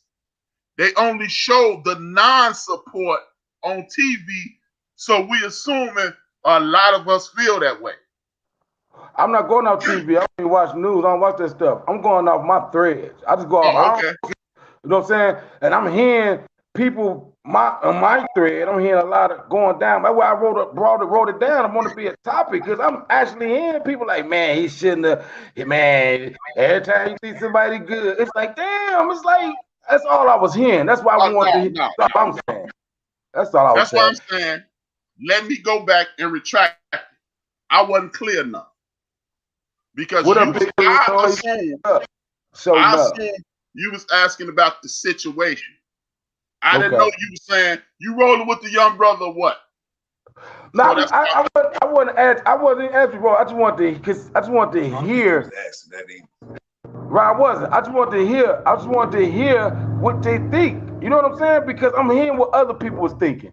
That's all. I just wanted to hear what they think, because it's like, why do I understand it's fair? We gotta look at both sides, all three sides. You know, the ladies' side, Eastern organization side, and whatever we do, that they say. And I ain't gonna lie. I mean, I'm not saying all women be lying. No. But I done seen a lot of situations where it wasn't true. Too. Let's be real. So we guess but what we do know is, once he didn't do this, the same racist people that he claimed that he don't like the culture around, he don't like how they out with them, they tear him, all of a sudden he just get towed down with like no provocation. Like all of a sudden he got one girl say something, two girls, 12 motherfuckers come out on this man. It's like, to me, I will admit, because hell no, I ain't doing around with. If it come out he was wrong and he did it, I ain't gonna feel no lesser. Oh well, that's how I feel. He get locked up and he got to pay his price for what he did. But until they lock him up, he ain't doing it. Let's change gears real quick. Oh, let me read these comments. Let's change gears, man, before we get out of here. Hold on, before we change gears, let me get these people they do. Yes, the dude who made the statement about the police said he making a correction. They never received any reports until now. Then Denise said, well, these days, Denise, these days, black men are guilty until proven innocent. They have never been innocent until proven guilty, Denise. Not these days, all days, and into perpetuity. Or those who know what perpetuity means, forever. And then Big Illinois starts supporting the show. He's one of the brothers that's on Built for This Network too. Thanks for support, Big Illinois. Go ahead, Rob. You got it? You got it all in? Yep. All right, man. We probably could, through the year, we probably could think of people, right? So man, we got 17 minutes, man. I got something else I want to talk about. Go ahead. We got 17 minutes, man. He's saying get it on. What happened? He's saying get on with it. Check this out, man. All right, Bob. Check this out. Periodically, we probably gonna go through a few names, but I mean, this is a lighthearted, so we ain't got to let you know we ain't all mad, right? So the audience, so y'all get to learn our three-man we. Check this out. We're gonna do top five people that you can get rid of out of our race. Top 5. We get rid of 5. Top 5 people you can get rid of out of our race. You can hide it. Like, yeah, you can hide this guy.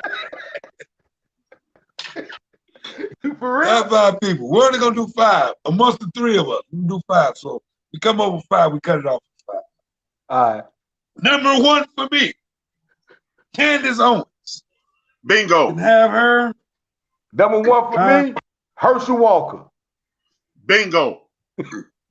Hey, I want to say this. I want to say this about Candace Owens. Fantastic mind. She has a fantastic mind. Brilliant, brilliant black mind woman. She has been, she has drunk the Kool-Aid of white supremacy in a way and has some problem against black men to me that goes beyond making a point of trying to be. It's like somebody did something to her. It's not about just spitting out facts and talking about, I got facts. This is the data shows. It goes deeper than that to me. You know, if you want to say, oh, this is conspiracy theory, Bob, the way you feel this way, you know, I pay attention to people's behaviors, language, point of views. I'm not saying she don't get along with some black men. She do. She get along with black men. I'm not saying that. It doesn't surprise me she has a white husband. It doesn't surprise me. She drunk the Kool-Aid, you know, from a personal situation. Something happened. It made her take her entire passionate intellectual energy she had to lift up the black people, fight for black people. She went the total opposite way. That's why we feeling it. That's why it's so effective, because she's brilliantly one of us. She's brilliantly black. And that's how they can have her. Because we can't have no brilliantly black person at our men's feet killing them. So y'all can have Candace on. My take on Candace Owens, I'm not finna give her no. I mean, if you go deep with her, she have a brilliant mind and all that. I feel like this. Fuck Candace Owens. Everything about Candace Owens. I don't give a fuck about her how she can talk, how she enunciates, and her points are true to a certain extent. Man, she is a fuck boy, a fuck girl. She type motherfucker here tell me she gotta go. Like, so I agree with you. She one they can have. We got y'all agree with Herschel Walker too? Yeah. All right, that's two. You name one, Brian. Jason Whitlock, fat ass. Man, goddamn it, you ain't lying. I can't stand that motherfucker. Yeah. And let me add on something to what you said about Candace. Hey, Bob, she ain't that damn smart. She just know it's more money on the side of fighting against making black people look bad than good. Before you ever heard of her, she had a lawsuit about discrimination against Donald Trump. So she just saw where the money reside. I agree with that. So we got Herschel Walker. We got Who next? We got one. We got Jesse Lee Peterson. Who? You cut yourself off, Bob. Oh, what? I'm yelling and he gone. Right. I'm yelling and he gonna hit me through the internet. Who you say?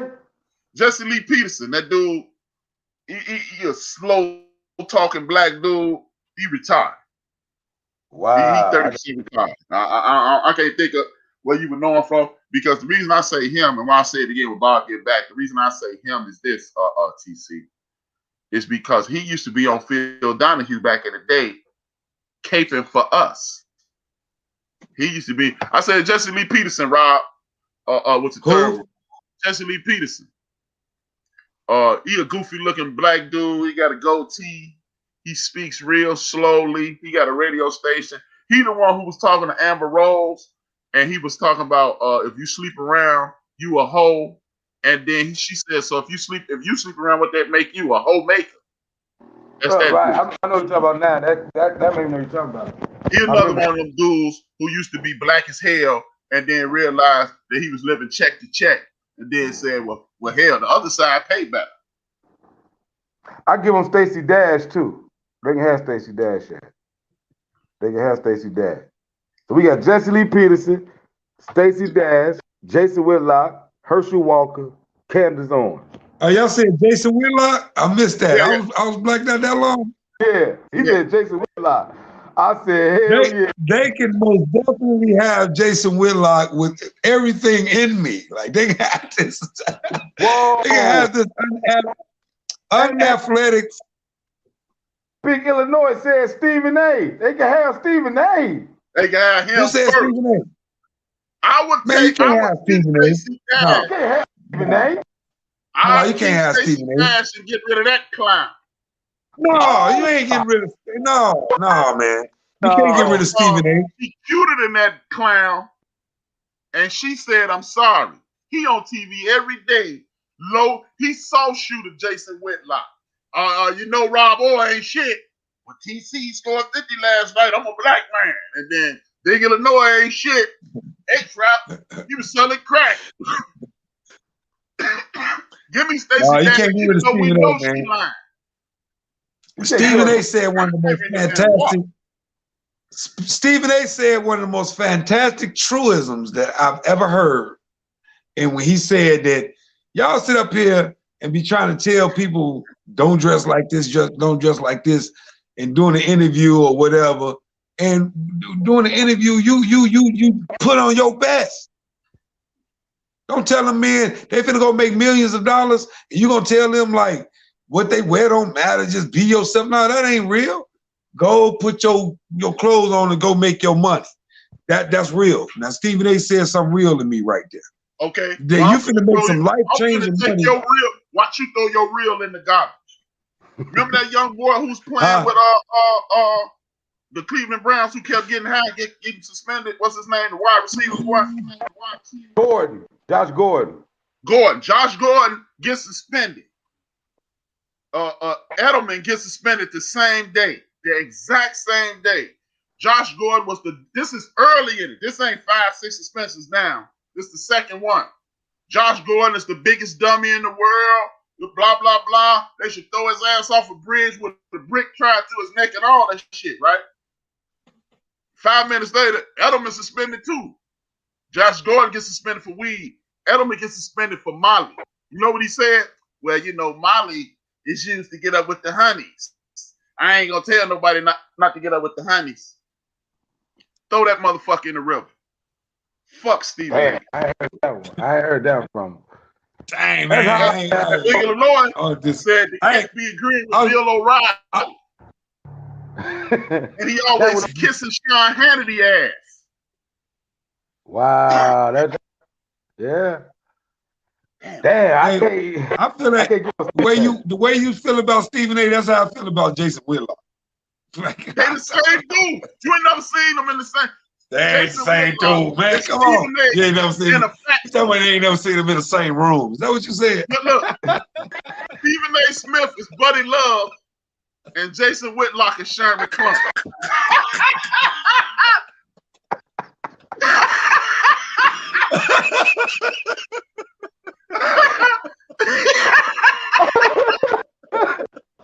Hey, man, come on, Stephen A, man. Leave my I'm with Big Illinois. Let Stacey come back. She can't come to the cookout. We'll bring her a plate to the gate and give her a chair out there. She can sit out at the gate. Stephen A. can't come to the cookout. What? Oh, man. You can't come to the cookout, huh? Y'all know, man. Y'all fucking on Stephen A, man. Hell no. Hey, don't say y'all, man, because I ain't throw away Stephen A. I love Stephen A. No, me and Big Illinois say, yeah, y'all keep it. I don't think he need to box, though, because his boxing video looked whack. Right. You know why I think y'all like Stephen A? Because the outer persona is that he down. He speak like he down. He well dressed and professional looking, like we want our brothers to be. But that stuff coming out his mouth. Wow. That's Stephen A. Stephen A. is Jason Whitlock. He Buddy Love, man. Jason Whitlock is what you call it Stacey Dash and Candace Owens. Yeah. He's trying to do that. He's that. Yeah, he's different, Stephen A. Stephen A. really is being himself. Whether you like him personally or not, he's literally, in my opinion, he's really being himself. That's Okay, just how I that's feel. what we gonna do. That's what we gonna do. We got 5 Stephen A. shows to watch this week. I bet both of y'all. Hey, y'all said we was gonna have some bets. Yeah. This the first bet. I bet y'all that I bet y'all that before Friday, Stephen A. coon out. I'm watching every show. Cause I say, I'm gonna put it on record.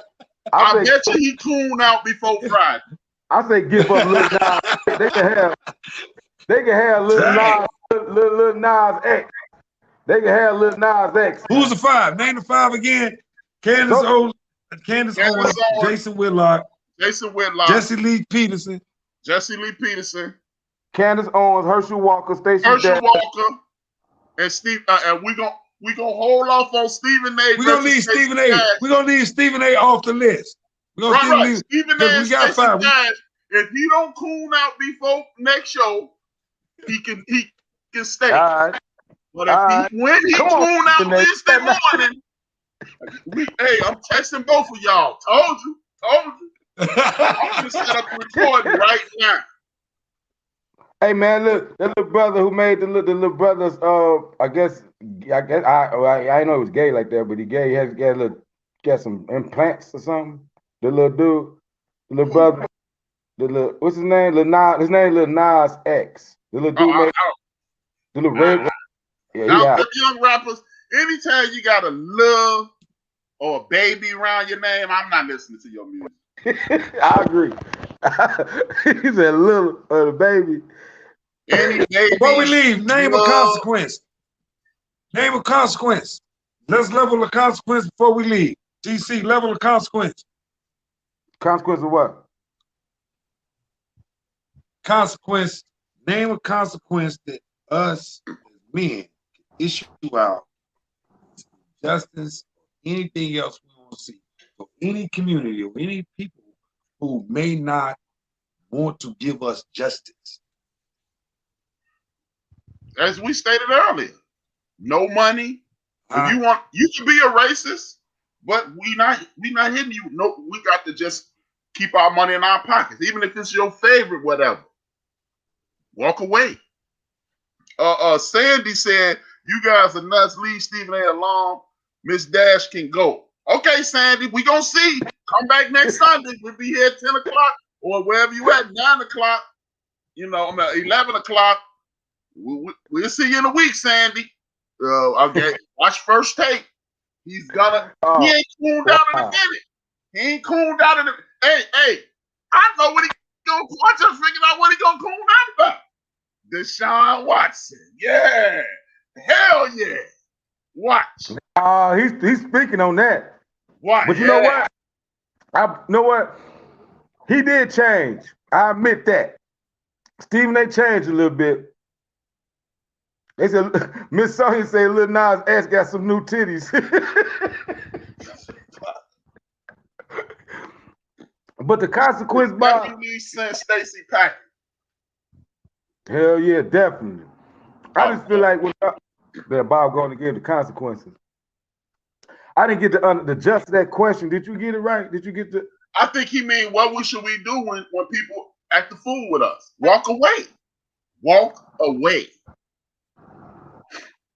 Well, I'm telling you, you thought me and you had a heated conversation. When you see your boy at Monday or Wednesday cooling out on your boy Deshaun Watson, I'm going in on it. If you call it out, I'm stepping up for this man. I'm gonna be wrong, right? With the brother again.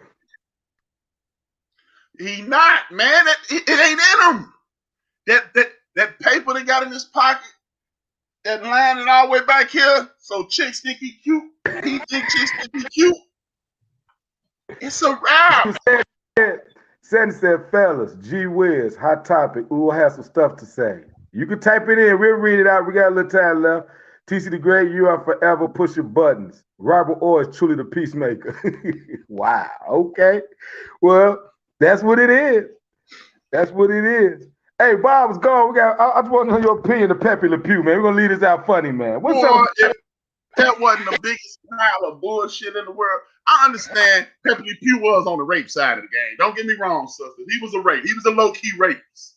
But we put way too much energy into this. You know what if y'all wanna see this, let you know that they ain't got no black people in the room over there at Disney or wherever, Warner Brothers, who will make that cartoon. Because if y'all really wanted to make a difference, y'all could have y'all could have flipped Pepe Le Pew and went around on some fake I'm sorry shit. Like, you can't do that, dog. Or, if they really wanted to do it, but they doing too much. Well, look, if y'all don't want Pepe Le Pew to be a rapist, why y'all tell us SpongeBob was gay?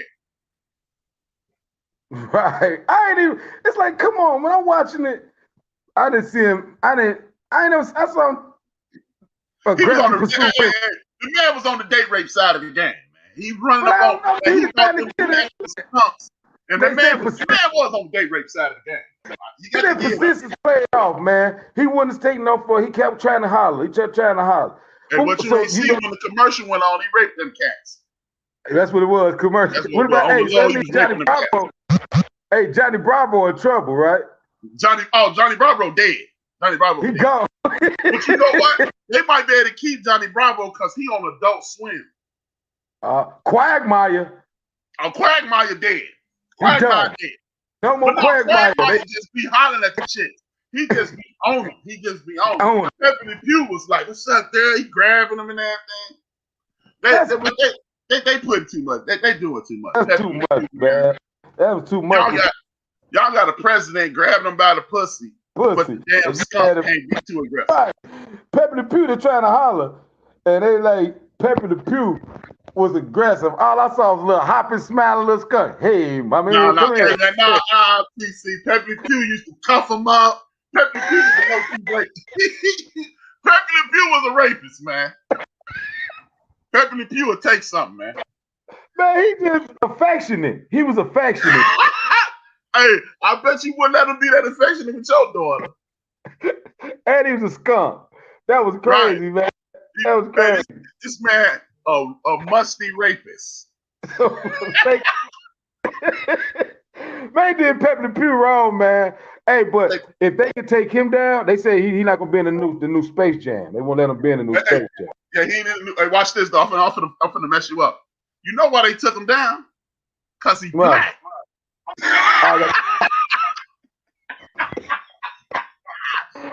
Yeah, we black steak ass skunk. We go get him off the TV. Get this black dude out of here. They all rapist. Pepe Le Pew, some women, the skunk didn't wait for consent. They said he didn't wait for the hug. He didn't want him a hug, man. That man wasn't no nothing. I ain't never seen him lift a skirt up or nothing. He just wanted a hug, man. He gone though. But they was we worry about the wrong stuff though, for real, man. We really worry about the wrong stuff. Like I drove past the abortion clinic the other day, and it's 50 white women out there. We care about life. Well, go help some of them homeless people. Go to an orphanage and help them people. Go adopt some of them damn kids. Since you care so goddamn much. I want to piggyback real quick before we get off this screen. What you was talking about with Benita and that other one. What's her name? Yes, the other woman name. I'm finna embarrass my buddy. This the same homie I yelled at when he called a little while ago. What's up, dog? On the way, man. I'm on the air still. Yeah. You know, it's this thing that you can do with your phone. You could text, and then you would know.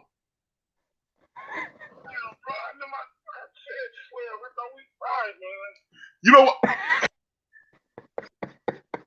I'm finna cancel him. I ain't got it. Last point, man. For you, Benita, but it was Benita and my homegirl Kimmy. Okay. That was a nice show they had. And I like to point out, like, it wasn't nothing wrong, ain't nothing wrong at all with empowering women. But they like emasculating us in the process. And that's the problem. I just feel like that's all that was. But I guess Bob gone. I'm gonna be checking out. Hey, pop them shows again, man. So people I know that I got a couple people tuning in watching this. Thank you, Sandy. Thank y'all for the support. Thank y'all for the support. As y'all see, me and TC homies. That's how men talk. You know, we get loud. Hold on one second. Yeah, I feel yeah, we do, but it's a part of the process of the conversation. You Right. know, if probably with two people agree with me, it's probably like 7,900 agree with you or Bob. But Oh no, no, man. at least let the two people get their little word out. Right, right. It's about sharing, man. Like I Right. said, man, thank y'all for tuning in. We're gonna be here every week, man, hollering, screaming, and cussing at each other. Yeah. And just so y'all see, we still homies. It ain't nothing changed. With that being said, tomorrow morning, 9 a.m., number one Chief Rocker Jersey Ground on Built for This Network on Spreaker.com. In the afternoon, around 3 o'clock, DJ Mad Knox with Attack on Hip Hop. Then that's Tuesday. DJ Mad Knox Attack on Hip Hop. And then you got my show, The End of the Bench, Tuesday evening at 5 p.m. The End of the Bench. I'm not sure he on hiatus right now, but normally around 7 o'clock on Wednesdays, you got the Backyard Podcast. Thursday, DJ Mad Knox, he has Theory of the Culture. And Friday, DJ Mad Knox in Big Illinois. DJ Mad Knox, the DJ Ride the Friday Ride Home Mix and Big Illinois. School Brews joint on Friday evenings. And then Saturday, I do a show. I usually have a panel. We talk about poignant topics and we get it going that way on 5 p.m. And then 166 hours from now, 168 hours from now, 166 hours. I've got to subtract the two that we're going to be on air 168 hours from now, 66 hours from now. Me, TC, and Rob will be back in business. Jaw Jackets. Thank y'all for tuning in. If y'all can, please hit that like, hit that subscribe button, and hit that bell for the notification so when we come on, we ain't got to always remind y'all. We don't mind reminding y'all, but it'll just pop up on your phone and we'll be in business. With that being said, as I say, every end of the show overseen by the one and only Combat Jack. He inspired me to do this, which will help TC and Rob to continue their platform.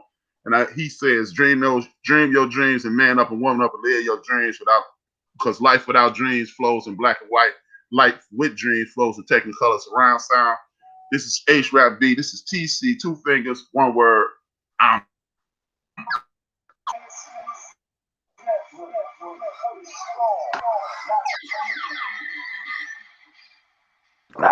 42. Yes, sir.